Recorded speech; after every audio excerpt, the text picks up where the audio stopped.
بسم الله الرحمن الرحيم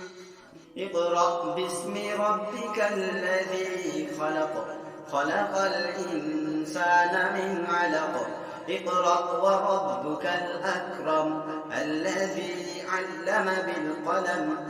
علم الإنسان ما لم يعلم كلا إن الإنسان ليطغى أن رآه استغنى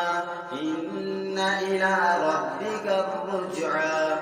أرأيت الذي ينهى عبدا إذا صلى أرأيت إن كان على الهدى أو أمر بالتقوى أرأيت إن كذب وتولى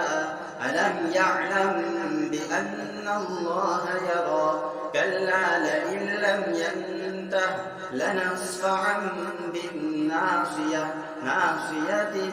كاذبة خاطئة فليدع ناديه سندع الزبانية كلا لا تطعه واسجد واقترب